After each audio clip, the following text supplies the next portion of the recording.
Bonjour à tous et bienvenue. Nous sommes ravis de vous accueillir à ce webinaire concernant le renouvellement des modules d'ultrafiltration sur les installations existantes. Pendant ce webinaire présenté par NX Filtration, nous allons vous présenter notre approche globale pour des opérations de remplacement réussies. Je suis Julie Cornil, responsable de la flotte d'unités pilotes d'NX Filtration. Je travaille au siège à Hengelo aux Pays-Bas et aujourd'hui je suis ravie euh, d'animer ce webinaire qui sera présenté par Rémi Duvillard, ingénieur commercial, et Yann Mokaer, ingénieur d'application, mes deux collègues qui travaillent sur le territoire français. Rémi va commencer par vous faire une introduction à propos d'NX Filtration. Après, il va parler du contexte et des enjeux des renouvellements UF. Et enfin, vous présenter les solutions d'NX Filtration. Ensuite, nous ferons un petit sondage et Yann présentera la deuxième partie en parlant de quelques références et en faisant un focus sur l'accompagnement technique. À la fin, nous aurons une session Q&A. Donc, si vous avez des questions pendant la présentation, normalement, en haut de votre barre d'écran, vous voyez un petit Q&A, un icône Q&A. Vous pouvez poser toutes vos questions dans cette section et nous répondrons aux questions à la fin. Rémi, si tu veux prendre le contrôle. Bonjour à tous, bienvenue. C'est un plaisir de vous accueillir pour ce webinaire. Donc, je vais commencer par vous présenter rapidement qui nous sommes chez NX Filtration. Vous le savez certainement déjà, hein. Nous sommes fabricants européens de membranes destinées aux applications de traitement des eaux.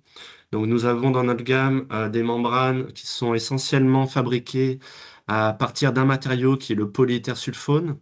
Nous fabriquons des fibres qui sont caractérisées comme monocanal, hein. Une fibre membranaire équivaut à un paquet de 10 creux, si on doit imaginer une membrane. Et toutes nos membranes vont avoir un mode de filtration de l'intérieur vers l'extérieur. L'eau à traiter passe à l'intérieur de la fibre et à l'extérieur, on récupère le perméat, donc exemple des impuretés, des bactéries, des micropolluants. Donc ensuite, après avoir fabriqué ces fibres creuses, on va les intégrer dans des modules membranaires. Et dans notre gamme, nous avons plusieurs tailles de modules qui peuvent s'intégrer sur des systèmes verticaux ou horizontaux et qui vont permettre finalement d'adresser un petit peu toutes les capacités de projet, donc allant de quelques mètres cubes heure à plusieurs centaines, voire milliers de mètres cubes heure d'eau à traiter. Au-delà de cette fourniture et de cette fabrication donc, de modules membranaires, on a également une expertise technique pour accompagner nos partenaires sur le dimensionnement d'ateliers membranaires, permettre également de réaliser des essais de faisabilité avec vos équipes et des essais pilotes sur le terrain, une assistance à la mise en service lors de l'exécution de projets. Et également, nous proposons des contrats de service pour être capable de suivre avec vos équipes finalement le fonctionnement d'un atelier membranaire et de pouvoir aussi proposer tout le long de la durée de vie des membranes finalement des axes d'optimisation afin de permettre de réduire la consommation énergétique ou de réduire également, pourquoi pas, la consommation de réactifs nécessaires à des opérations de nettoyage chimique, notamment. Notre site de production, hop là, alors attendez, voilà, notre site de production est basé aux Pays-Bas, donc dans la ville d'Hengelo. C'est une ville donc qui est proche de la frontière allemande, donc on est vraiment à l'est des Pays-Bas. C'est un site de production qui a été inauguré en septembre 2024, donc encore relativement récent, hein, et avec des outils de production à la pointe. Donc, ce qui nous permet d'avoir une qualité de fabrication de modules membranaires vraiment excellente, et également de pouvoir produire massivement ces modules membranaires. On peut atteindre une capacité annuelle de près de 120 000 modules par an. En termes de présence à l'échelle mondiale, on va avoir des agences, des bureaux régionaux, pardon, qui vont être situés en Amérique du Nord, en Indonésie, en Asie. Donc notre ambition, c'est vraiment de pouvoir adresser les problématiques de traitement d'eau là où elles se trouvent.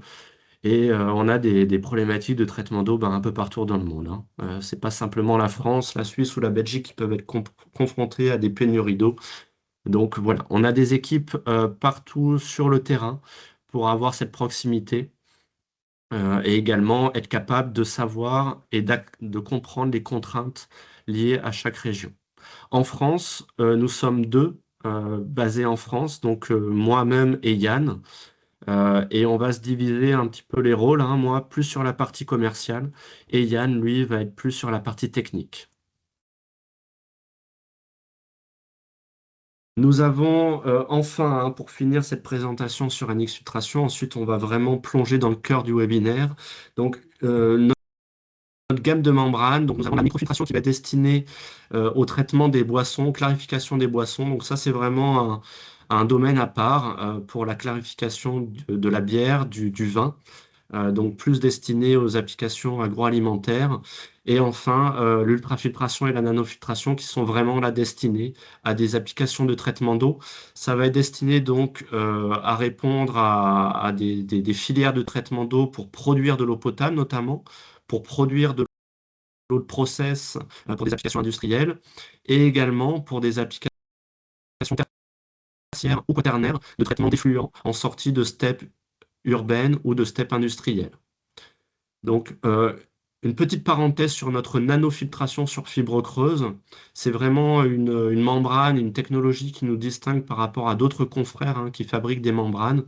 Là, on a vraiment réussi à allier un seuil de coupure de nanofiltration, donc qui permet d'éliminer la matière organique présente dans les eaux, donc tout ce qui va être responsable du COT, de la DCO, de la DBO, et également un grand nombre de micropolluants, dont des PFAS, dont des métabolites de chlorothalonil, et en bénéficiant finalement de la géométrie fibre creuse, ce qui permet d'avoir des pressions d'alimentation relativement faibles sur cet atelier membranaire, aux alentours des 3,5-4 bars, et avec également des rendements hydrauliques très élevés, où on peut atteindre, notamment sur des eaux de surface, hein, des rendements hydrauliques de près de 90%, voire un peu supérieurs. Donc voilà, c'était une parenthèse. Ça fera certainement l'objet d'un webinaire différent. Maintenant, on va se concentrer à l'ultrafiltration et donc aux enjeux et au contexte des renouvellements de membranes d'ultrafiltration sur des installations existantes. Donc, quels vont être les enjeux? La première question à se poser, c'est pourquoi renouveler les modules d'ultrafiltration avant d'attendre finalement leur fin de vie? Ça va être dans un premier temps pour être capable de garantir une qualité d'eau conforme en sortie de l'atelier membranaire, hein, à savoir qu'un module, une fibre qui vieillit, va perdre en souplesse au fur et à mesure de sa durée de vie. Donc on va avoir au bout de quelques années de fonctionnement, généralement après 5 ans, après 7 ans de fonctionnement, des fibres qui n'ont plus la souplesse qu'elles avaient au départ hein, de l'installation. Et donc ça, suivant les différents régimes de fonctionnement, avec les différentes variations de pression qui va être amenée sur les fibres hein, lors des régimes de nettoyage notamment, on va augmenter finalement le risque de casse-fibre sur l'atelier. Et donc, à partir de là, finalement, votre eau, qui peut contenir des bactéries, des virus, ben, vous risquez de retrouver ces pathogènes finalement dans l'eau ultrafiltrée. Et donc, ça présente un risque hein, en termes de conformité sanitaire de l'eau que vous allez produire par l'atelier. Le deuxième point, c'est qu'une membrane également qui a vieilli va être moins hydrophile et donc on va avoir une baisse de perméabilité de l'atelier. Et donc comment ça se voit sur le fonctionnement? C'est généralement une hausse de la consommation énergétique de l'atelier. On a besoin finalement de pousser plus l'eau à travers la membrane pour produire le même volume. Et ça va également impacter sur la consommation de réactifs. On a également le plus souvent besoin d'avoir plus de nettoyage chimique afin de maintenir les performances de l'atelier. Donc là, au niveau de votre CAPEX, de votre OPEX, pardon, vous allez avoir une hausse des coûts opérationnels liés à l'atelier membrane. Enfin, en termes de continuité opérationnelle, bah forcément, si vous avez des membranes qui demandent plus de nettoyage chimique, hein, où vous allez déclencher plus d'alarmes en termes de pression transmembranaire haute ou de perte de charge haute hein, sur votre skid, vous allez risquer finalement d'avoir plus d'immobilisation des unités pour les nettoyer et pour retrouver les performances des membranes. Et donc là, vous risquez d'avoir des arrêts non planifiés et donc finalement, ça peut mettre en péril la disponibilité de l'atelier et également le fait de pouvoir tenir les capacités de production journalières ou nominales dont vous avez besoin. Maintenant, quels peuvent être les critères qui vont aussi être importants pour vous, exploitants ou utilisateurs de membrane, pour décider d'un remplacement? Ça va être, dans un premier temps, de sécuriser les opérations, donc de limiter les risques techniques qui vont être liés à cette opération de renouvellement, garantir la continuité d'exploitation de l'atelier au maximum et faire que même si on doit mettre à l'arrêt le système, un skid ou plusieurs skids, le faire d'une manière la plus courte possible. La pression budgétaire, forcément, à maîtriser les coûts liés à ce renouvellement, faire qu'il soit le plus bas possible, mais tout en maintenant la performance, hein, sans faire de compromis sur la qualité finalement des membranes ou des modules membranaires qui peuvent être installés. Et enfin, tenter également de préserver au maximum l'investissement initial, à savoir vous avez investi dans un ski, dans des unités, faire finalement que cet investissement est préservé. Et donc de ne pas avoir énormément de modifications mécaniques, voire très peu de modifications mécaniques à prendre en compte. Et enfin, une intégration simple et immédiate des nouveaux modules qui viendra en remplacement des modules existants. Donc maintenant, comment nous, à NX Filtration, nous nous positionnons par rapport à ce contexte, par rapport à vos contraintes, pour vous aider finalement à avoir une solution extrêmement simple pour le renouvellement de vos modules membranaires. Donc nous avons développé chez NX Filtration une gamme de modules membranaires dite open source pour arriver vraiment à faire un renouvellement avec 100% de compatibilité. Et finalement, c'est un remplacement qui se traduit par un remplacement 1 pour 1. Un module usagé va être remplacé par un module neuf sans avoir besoin de réaliser de modifications mécaniques des unités, sans avoir besoin de réaliser des modifications en termes de mode de fonctionnement, en termes automates, donc en termes de process de votre atelier. Et c'est un renouvellement également qui va impliquer une durée relativement courte dans le temps. Donc on va s'arrêter de produire de manière extrêmement temporaire, le temps de déposer et de réinstaller les nouveaux modules. Mais voilà, la discontinuité de fonctionnement est liée à cette dépose et à cette installation de nouveaux modules et va être limitée à ces actions-là. Maintenant, pour quelles installations on est capable de proposer cette solution 100% compatible? Ça va être sur des systèmes qui vont être composés de skids horizontaux avec des modules Xiga 40. Ça va être des systèmes verticaux où on va avoir des modules original HydraCap 60 et tous les modules de la gamme Aquaflex développés par Xflow. Ça va être les Aquaflex 40, 55 et 64 mètres carrés installés. Donc, pour vous présenter nos modules, notre gamme de modules, on va avoir une slide finalement pour chaque type de module qu'on va être capable de remplacer. Donc, nous sommes chez NX Filtration détenteurs de la gamme HydraCap depuis 2021 que nous fabriquons donc dans notre site de production aux Pays-Bas. Nous suivons le cahier des charges qui avait été défini par HydraCap quand ça appartenait au groupe Nitto et que c'était Hydranautics qui les concevait. Simplement, on va concevoir les membranes suivant notre savoir-faire. Donc ça permet également d'avoir des performances en termes de perméabilité des membranes qui composent les membranes, les modules membranaires HydraCap, d'avoir également des performances améliorées par rapport aux HydraCap 60 tels qu'ils étaient conçus par Hydranautics dans les années 90-2000. Donc nous avons deux modules, l'HydraCap 60 avec 46 mètres carrés installés et l'HydraCap 60 Plus avec 56 mètres carrés installés.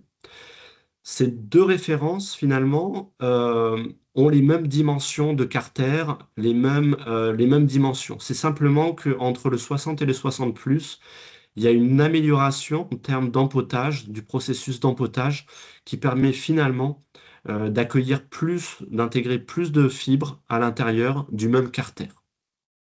Donc là, ça présente un gain de surface membranaire par module pour les 60 Plus. Et nous avons également la certification ACS sur ces membranes.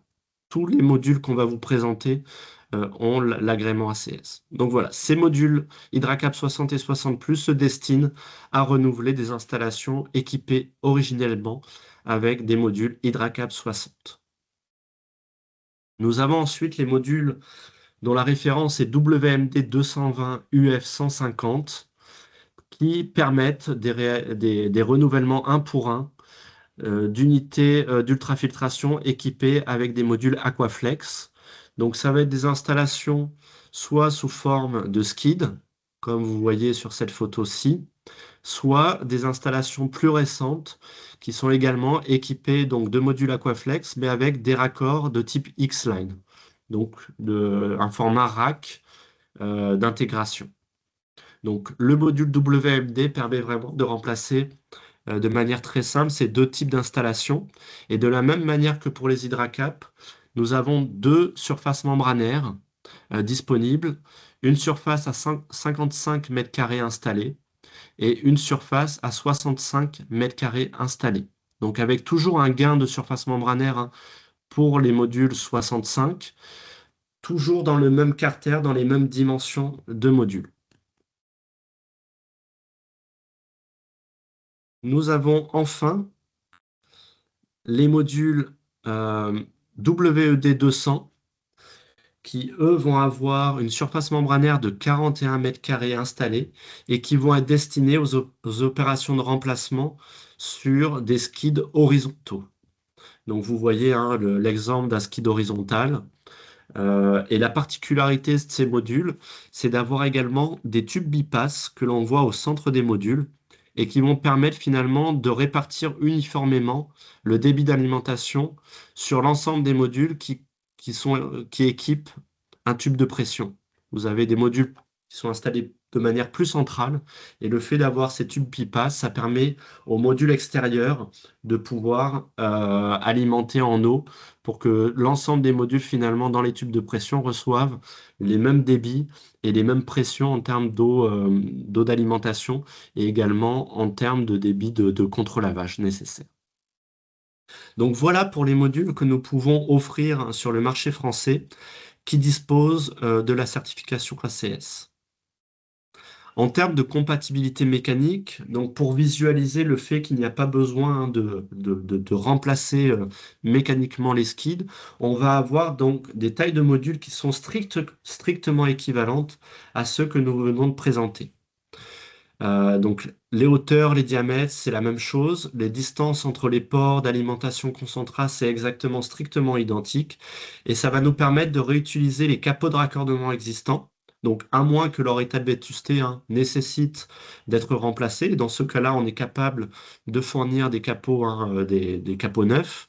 Mais sinon, on va le plus souvent pouvoir réutiliser 100% de ces capots-là.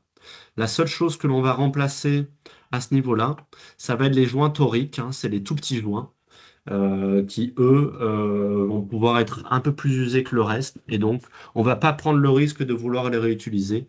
On va fournir un jeu de joints toriques neufs pour remplacer les joints toriques usagés.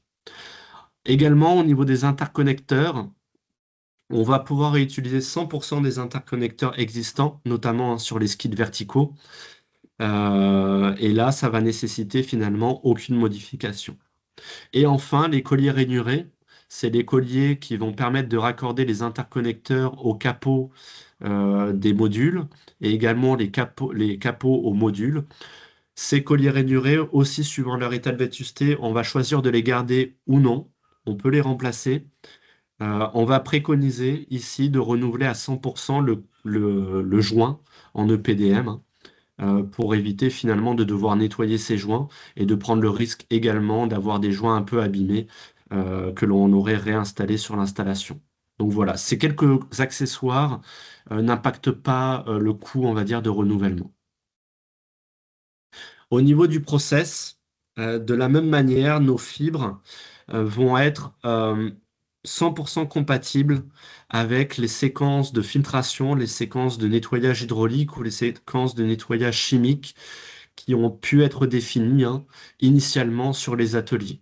Donc là, on va plus avoir une concertation avec l'exploitant, savoir si son unité fonctionne correctement, si elle permet de produire la capacité journalière, le débit nominal, et à partir de là, si le fonctionnement est parfaitement conforme finalement au débit nominal ou à la capacité journalière à produire, on va pas forcément, nous, vous imposer des changements de vos pratiques d'exploitation.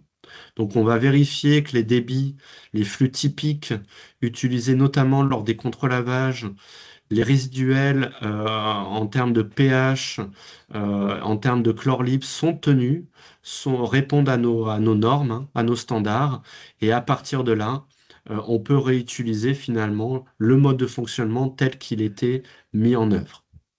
On va proposer des améliorations quand on voit qu'au niveau de l'histoire, de l'historique de fonctionnement, mais on pouvait avoir quelques limitations dans la manière finalement dont étaient dimensionnées ou dont fonctionnaient les unités. Donc en termes d'automate, ça ne impacte finalement aucun changement profond des séquences automates, pas de refonte du programme.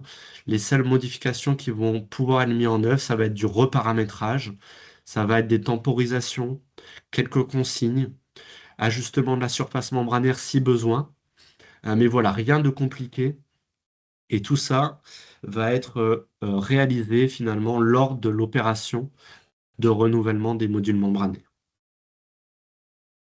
Un dernier point sur le budget de remplacement. Donc, ça va permettre ce remplacement un pour un de tenir un budget maîtrisé de cette opération de renouvellement. Donc, le coût, les postes de coût vont être limités aux modules membranaires, aux quelques accessoires. Donc, on a parlé de joints toriques, de joints EPDM pour les colliers. Un transport qui se fait des Pays-Bas, hein, donc on fabrique aux Pays-Bas, donc c'est également un coût de transport limité. Et ensuite également les moyens humains qui vont être relativement restreints et finalement une immobilisation pardon, sur une courte durée pour réaliser cette opération de renouvellement. Bien entendu, on ne peut pas vous communiquer de prix hein, lors d'un webinaire, hein, ça serait trop général. Mais voilà, on s'attache également à avoir un prix de nos modules, hein, euros par mètre carré de surface membranaire, la plus compétitive possible pour que vous puissiez également pouvoir finalement faire des économies sur ce poste de renouvellement et pouvoir réinjecter ces économies à d'autres postes de maintenance. Voilà, je vous ai présenté de manière, j'espère, simple et concise notre solution de renouvellement. Maintenant, je vais redonner la main à Julie pour un petit intermède sur un sondage. Voilà, Julie, je te redonne la main. Merci Rémi. Alors, donc nous allons passer à la prochaine slide. Concernant un petit sondage, nous allons vous poser la question, quel module d'ultrafiltration exploitez-vous? Donc, normalement, vous devez voir une fenêtre apparaître avec les choix de réponses possibles. Vous pouvez juste choisir votre réponse et cliquer sur le bouton Submit pour nous envoyer votre réponse. On va vous laisser un petit peu de temps pour répondre à ce sondage.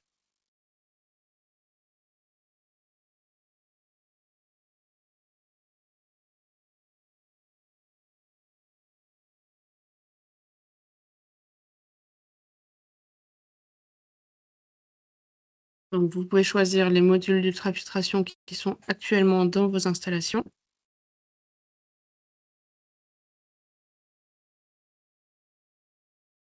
On laisse encore un petit peu de temps.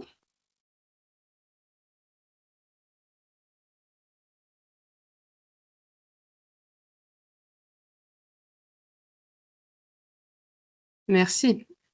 Et Yann va prendre le contrôle pour vous parler de la seconde partie et nous présenter certaines de nos références.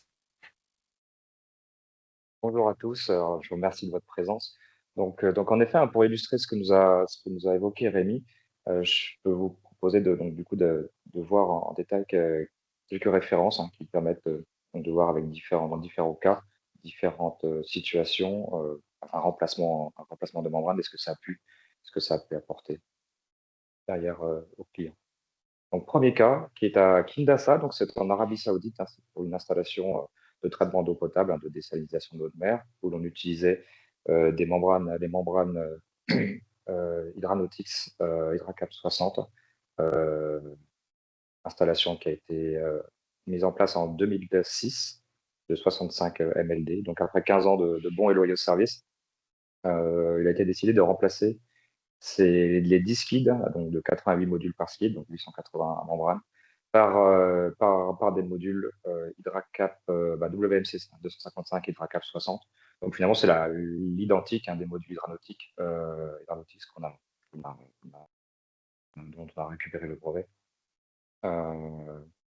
Ce remplacement a eu lieu en 2021, donc remplacement 1 pour 1. Donc l'idée vraiment ici, ça a été de mettre en lumière finalement que la sécurisation de ce remplacement technique, par le fait qu'en remplaçant des modules pour un identique, finalement, en termes techniques, il n'y a rien à prévoir de plus, pas de modification de collecteur, pas de modification mécanique du tout. Donc, remplacement, on a enlevé les modules. Comme je l'ai évoqué, ce remplacement a eu lieu en 2021, donc on a à l'heure actuelle quasiment 5 ans de retour d'expérience sur cette installation.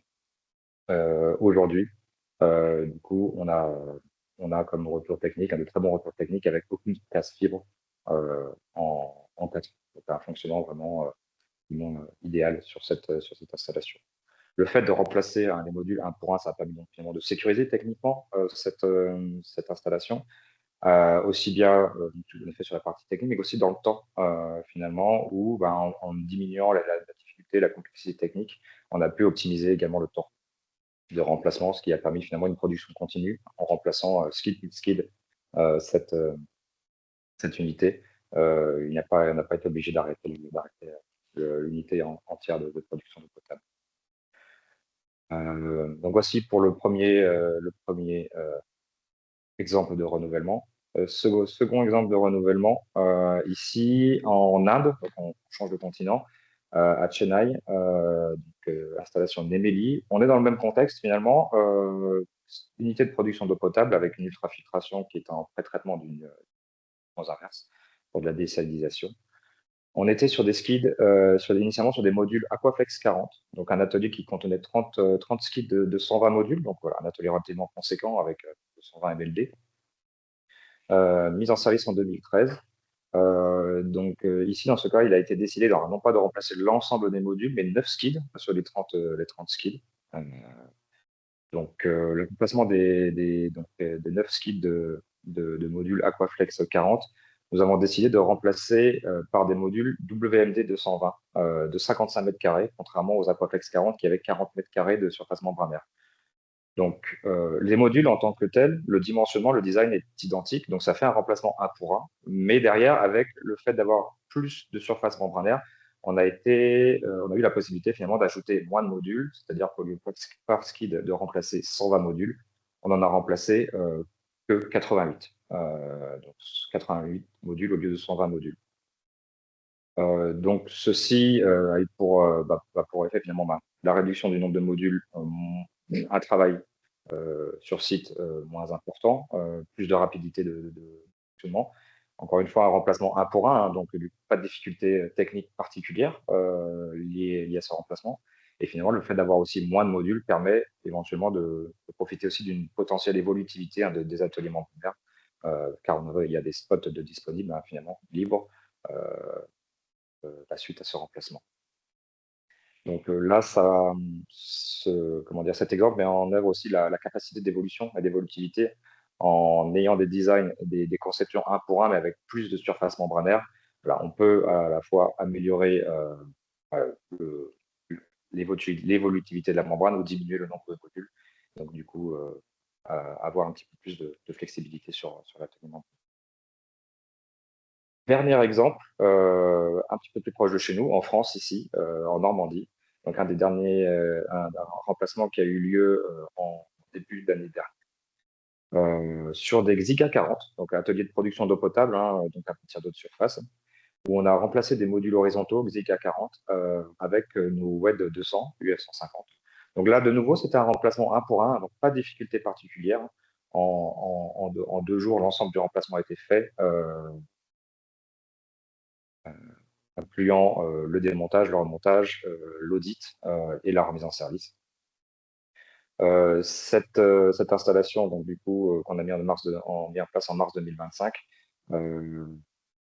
a été suivi. On a mis en place également des suivis de performance depuis lors, prouvant aussi ainsi le bon fonctionnement des membranes avec des capacités des performances opérationnelles à des membranes équivalentes ou supérieures aux membranes précédentes. Donc voilà un petit peu 3 exemples qui permettent un petit peu d'illustrer représentatifs de ce que nous, NX-Filtration, on est capable de mettre en œuvre avec les différents types de membranes aussi. Donc remplacement 1 pour 1, remplacement à l'identique, mais avec des membranes ayant plus de capacité membranaire, et aussi un remplacement, mais avec une prestation de suivi derrière pour bien s'assurer du fonctionnement de la membrane. 3 exemples ici, sur lequel, finalement, je vais revenir en détail, alors pas sur les exemples encore en tant que tels, mais sur les prestations, la prestation que NX Filtration peut proposer dans le cadre d'un remplacement de membrane. Parce que, donc, chez NX Filtration, voilà, un petit focus sur l'accompagnement technique. L'accompagnement technique chez NX Filtration, le remplacement, ça ne consiste pas uniquement dans le remplacement, ça va consister en un accompagnement technique et un suivi avant le remplacement, pendant le remplacement et un suivi après le remplacement également. Donc, je vais vous détailler un petit peu comment se passe un remplacement typique, finalement, de quelle manière chronologiquement on le conçoit avec le client. Détailler un petit peu les actions qu'on met en place. Dans un premier temps, avant bien sûr le remplacement, on va avoir toujours une visite préalable. L'objet de cette visite préalable, c'est vraiment la préparation du remplacement et la sécurisation. Il est tout imprévu optimiser la sécurisation de ce remplacement. Plancher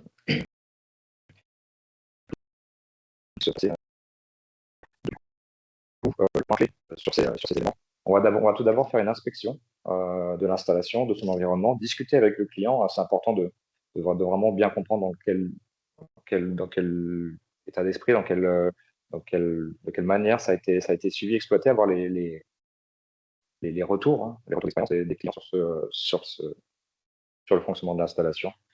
Donc cette inspection ça se fait par une visite sur place, une évaluation de l'état physique, on va dire, de la membranaire, de l'état général. Est-ce qu'il y a de la rouille? Est-ce qu'il y a des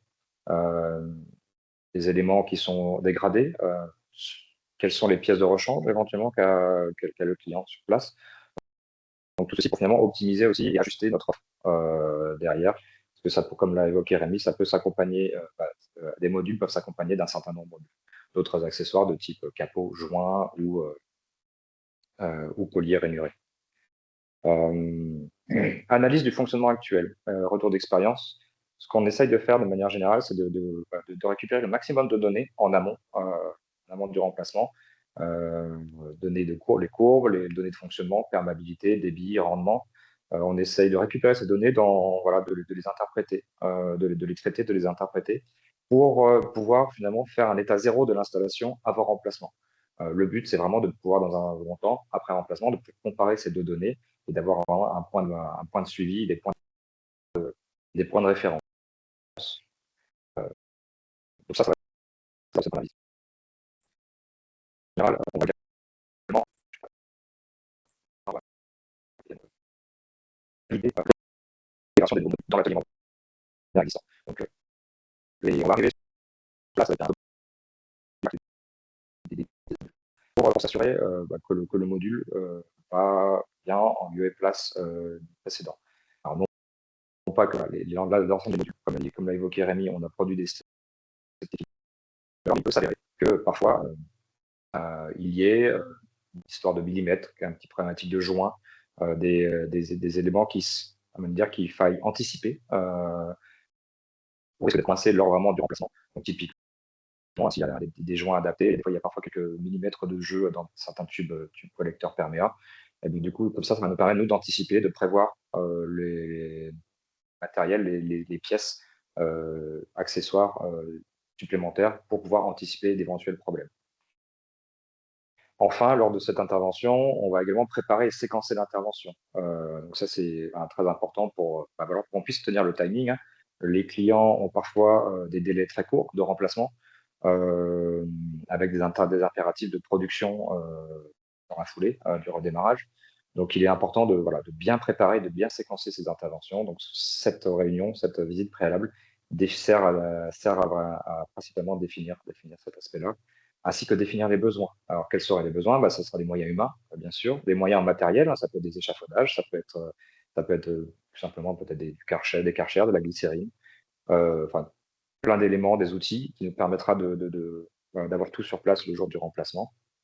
On va définir aussi les besoins analytiques pour s'assurer que la membrane fonctionne correctement, qu'elle a bien été rincée, que les performances sont bien au rendez-vous, ainsi que les besoins en utilité, en eau, que ce soit en eau filtrée, en eau brute, les besoins aussi qu'on va avoir en rejet, parce qu'on va rajouter un certain nombre d'eau qui vont être, lors notamment des procédures de rinçage, qui vont être chargées en COT, donc en matière organique. Donc tout ceci, on les définit, on les met en place, on les met par écrit, afin de vraiment avoir un point de départ à cette intervention. Donc, suite à cette visite, on va vous livrer ce qu'on appelle un dossier préparatoire, donc il y a un document PDF, qui va définir à la fois l'état zéro de l'installation et les détails de l'intervention, afin vraiment de sécuriser, d'optimiser le temps et les besoins nécessaires à cette intervention. Donc ça, c'est la première partie de l'intervention. Pendant l'intervention, on va être également présent. Donc dans un premier temps, pour le déconditionnement et la manutention des modules, en général, les personnes qui interviennent à le placement des membranes ne sont pas tous des personnes habituées à la manipulation des membranes, donc c'est important de les accompagner, de les suivre pour vraiment pouvoir s'assurer de la mise en place des bonnes pratiques, et donc du coup de ne pas potentiellement dégrader ou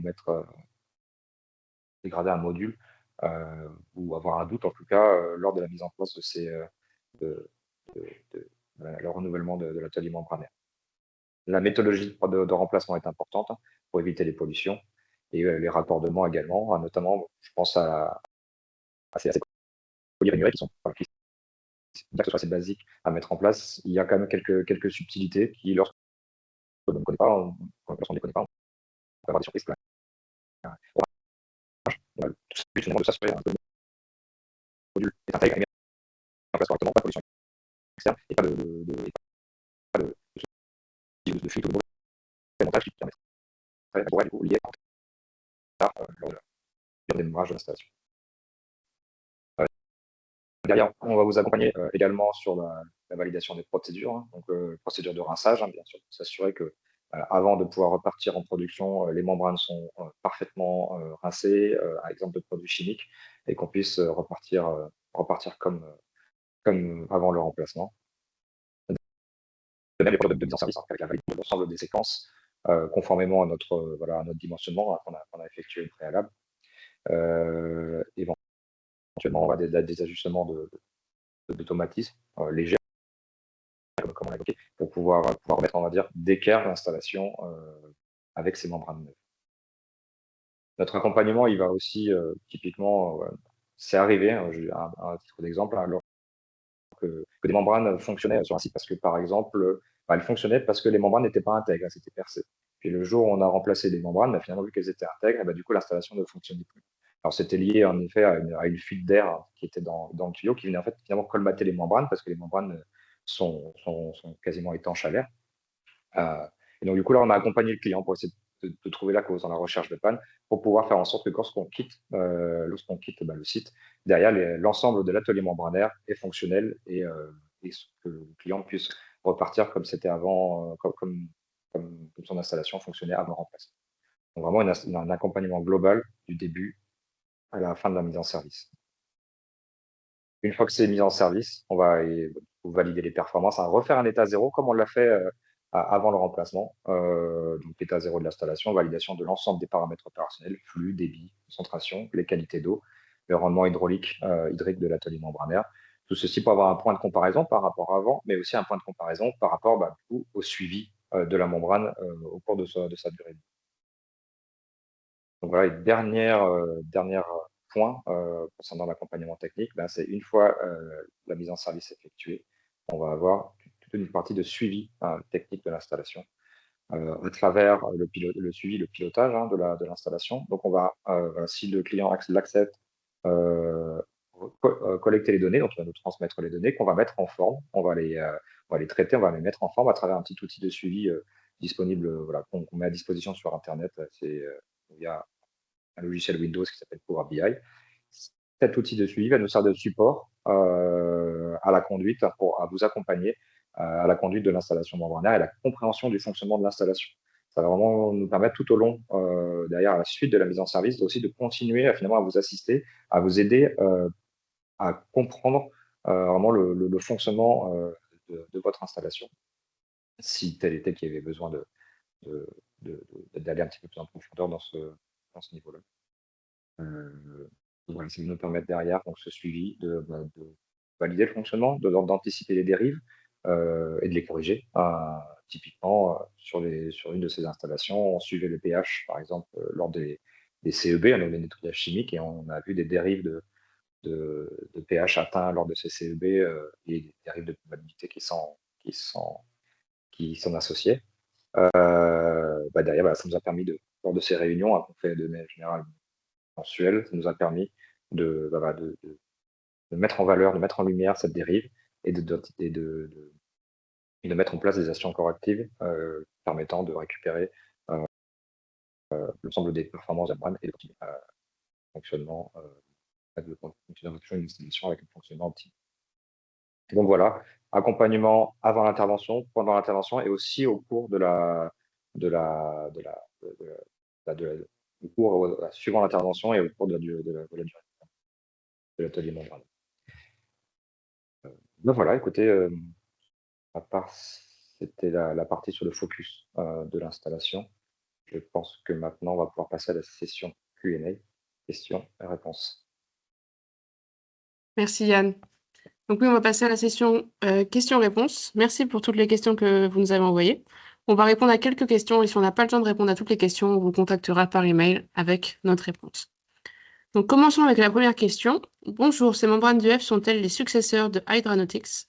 Si oui, y a-t-il eu des évolutions de performance par rapport à cette génération de fibres creuses? Alors, je vais répondre à la question, Julie, merci.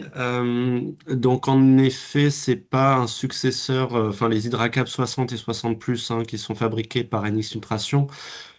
C'est finalement la continuité des HydraCap telles qu'elles étaient fabriquées par Hydranautics. Nous, on a récupéré la gamme, donc on est propriétaire de cette gamme maintenant. On construit ces HydraCap dans les mêmes carters avec les mêmes raccords, capots de raccordement que ceux, on va dire, établis par Hydranautics. Néanmoins, c'est nous qui fabriquons les fibres membranaires avec notre savoir-faire. Donc ça permet d'avoir des fibres membranaires qui ont quand même une recette un peu meilleure. Et ça se traduit par une meilleure perméabilité de ces membranes et par également une résistance mécanique un peu meilleure que celle qui était réalisée par Hydranautics quand ils fabriquaient les fibres dans leur site de production aux États-Unis. Donc voilà, on a récupéré le cahier des charges sur la partie carter, capot de raccordement, mais c'est vraiment notre savoir-faire qui s'applique sur la fabrication des fibres. Merci Rémi. Ensuite, nous avons une question.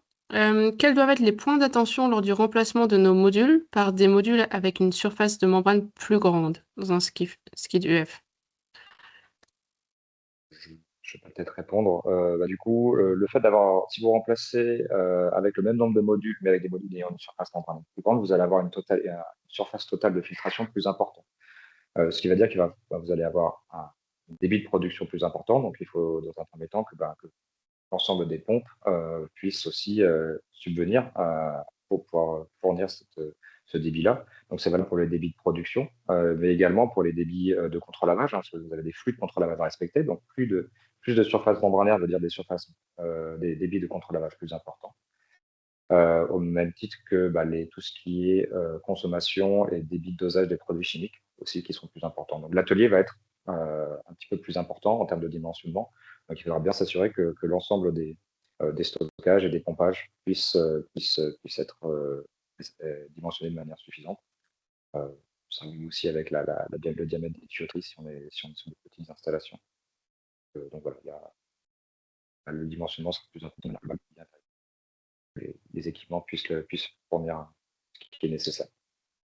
Et sur ce point, donc lorsqu'on est en phase d'étude, hein, de validation, on va être capable, nous, d'avoir l'ensemble des calculateurs pour vous donner justement ces indications de volume requis pour les contre-lavages, pour les contre-lavages chimiques, de conso de réactifs ou de débit d'injection des réactifs lors des contre-lavages chimiques. Donc ça, c'est également des points que l'on regarde avec vous et on vous fournit les valeurs une fois que l'atelier serait, on va dire, mis en service avec les nouveaux modules et cette surface membranaire agrandie pour que vous puissiez confirmer que vos accessoires, vos équipements, pompes, coupe de dosage, puis puissent bien supporter ces débits supplémentaires. Généralement, c'est le cas, mais voilà, à un moment donné, on ne peut pas non plus faire plus 50% de surface membranaire, mais généralement, on parle de 5-15% d'augmentation, et la plupart des équipements le permettent. Mais voilà, ça doit toujours être le fruit d'une étude et de valider ces points-là. Donc, on a une question qui est un peu sur l'augmentation de surface ne permet pas toujours d'augmenter les débits car on peut être limité par les pompes ou canalisations d'alimentation. En revanche, la baisse des flux amène à des conditions d'exploitation plus douces. Dans ce cas, peut-on envisager une augmentation de la durée de vie des membranes, voire une augmentation de la garantie de durée de vie apportée par Enix? Alors, merci Monsieur Sellas hein, pour cette question. En effet, si on augmente la surface membranaire, mais qu'on ne recherche pas à augmenter la capacité de production, on va pouvoir finalement répartir le débit sur plus de membranes, sur plus de modules. Donc, ça permet d'abaisser le flux de filtration vu par les membranes. Donc, forcément, les membranes vont travailler dans des conditions un peu plus confortables. Et donc, ça nous permet le plus souvent également de pouvoir augmenter le temps, donc l'intervalle de comptage. Et ça peut permettre également d'augmenter l'intervalle entre des nettoyages chimiques. Donc, les membranes vont être exposées à moins de réactifs chimiques, hein. Donc, oui, ça peut augmenter la durée de vie des membranes. Et ainsi, ça peut permettre hein, de pouvoir autoriser des garanties de performance et notamment des durées de vie prolongées par rapport au jeu initial de membrane. Donc tout ça doit bien entendu être discuté, être vu hein, lors de l'offre commerciale. Mais oui, c'est tout à fait les bénéfices qu'on peut tirer de remplacer des modules à X mètres carrés par deux nouveaux modules qui auraient plus de surface membranaire installée. Merci Rémi. On va encore prendre 2 questions avant la fin de ce webinaire. Donc, une question qu'on a reçue est: «Bonjour, pouvez-vous nous transmettre les certificats ACS car je ne les trouve pas en ligne?» Tout à fait. Donc on vous envoie ça juste après le webinaire. Pas de souci. Ensuite, pour une dernière question, nous avons: «Comment faites-vous pour un accompagnement technique avant remplacement, si le remplacement s'effectue lors d'un appel d'offres public?» Est-ce qu'on a déjà eu ces cas-là, auparavant?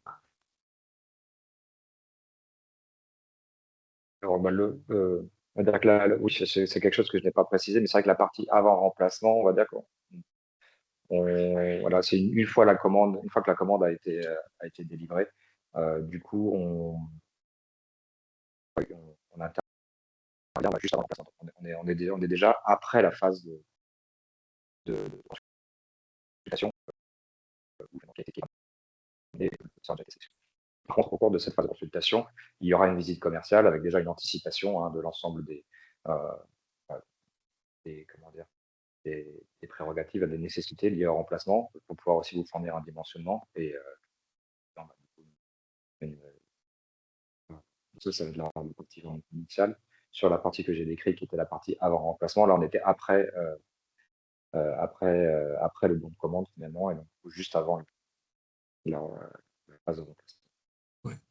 Si vous avez des questions sur votre atelier membranaire hein, et que vous comptez tout par la suite, tout à fait logique par rapport à la taille de certaines installations, dans tous les cas, n'hésitez pas à nous contacter, à nous demander de venir sur site. Hein. Nous, on se déplace facilement pour justement faire un audit, c'est peut-être un grand mot, mais voilà, être capable de discuter avec vous, de voir le mode de fonctionnement de votre atelier, de voir s'il y a quelques contraintes en termes de tenir la production. Donc voilà, nous, on est à votre disposition pour échanger sur vos installations. Que vos modules aient été installés il y a 1 an ou il y a 7 ans, vous pouvez vraiment nous demander nos conseils hein, à tout moment et on sera ravis voilà, de tenter de trouver des axes d'amélioration pour votre atelier. Ça peut être pour réduire les pertes en eau, ça peut être pour réduire la consommation énergétique, pour arriver à tenir des débits de production un peu plus importants. Enfin voilà, toutes les questions sont bonnes à prendre et on a aujourd'hui la chance hein, d'être présent sur la France, aussi bien commercialement que techniquement, pour vous accompagner du mieux possible. Et notamment dans le sondage, hein, on vous remercie d'avoir également répondu à ce sondage. On a vu que vous êtes également intéressé par des renouvellements sur des modules Inge, sur des modules Aquasource. Donc même si ça n'a pas été présenté aujourd'hui, hein, on est capable aussi de se faire ce type de remplacement avec des modifications de quelques interconnecteurs. Donc également ne pas aller sur quelque chose de très lourd à mettre en œuvre pour le renouvellement avec notre gamme de modules existants. Et on travaille également, on est une société hein, qui travaille, enfin qui se développe rapidement. Et on a également dans notre développement R&D des nouveaux modules qui sont dans les tuyaux et qui permettront aussi de répondre à un remplacement 1 pour 1 sur des modules d'autres concurrents ou d'autres confrères qu'on pourrait retrouver sur le marché français. Donc ça sera assez intéressant aussi dans les semaines à venir qu'on puisse vous présenter des nouveaux modules qui arriveront à notre gamme pour d'autres remplacements. Tout l'intérêt d'avoir finalement une équipe locale technico-commerciale, c'est même pas, d'avoir quand même pas en appel d'offres, finalement une visite à la fois voilà, commerciale et technique qui vous permettra d'avoir, même si c'est peut-être pas aussi détaillé que dans ce que je vous ai présenté tout à l'heure, d'avoir déjà une première approche avec voilà, une visibilité commerciale et technique sur votre installation et vos besoins. Je, je, je voyais qu'il y avait Monsieur Patrice Charlot qui avait levé sa main dans le chat. Je ne sais pas si on peut donner la parole ou pas. Je ne suis pas sûre, je pense. Posez vos questions dans le chat et parce qu'on a pas mal de questions qui arrivent, donc je propose qu'on en prenne encore 2 en addition avant la fin de ce webinaire. Donc, je vous propose de répondre à la question d'une manière générale en cas de remplacement à l'identique, donc même débit, même capacité d'usine. Qu'en est-il de la consommation énergétique? D'une manière générale, faut-il augmenter la puissance électrique souscrite des stations existantes? Non. Non, parce que les membranes vont avoir à peu près les mêmes perméabilités. Enfin, on a quelques petites différences, mais qui sont vraiment pas notables. Donc, en termes de puissance électrique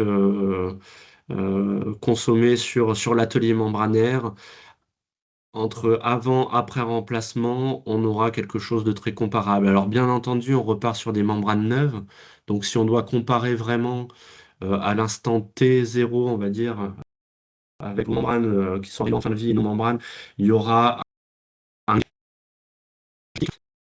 ça va pas être dans le compte finalement en moyenne. On doit se retrouver à peu près sur les mêmes consommations qu'avec les anciens modules. Merci Rémi. Question pour toi. Exigez-vous pour l'utilisation des membranes un accès aux données de fonctionnement de l'atelier de filtration? C'est pas une exigence en tant que telle, c'est une proposition voilà, d'accompagnement. Donc derrière, voilà, on voit ça comme un plus qu'on peut vous offrir, un suivi de notre part. Donc voilà, c'est pas une exigence, c'est vraiment dans la volonté de vous accompagner, de vous aider dans la conduite de l'installation.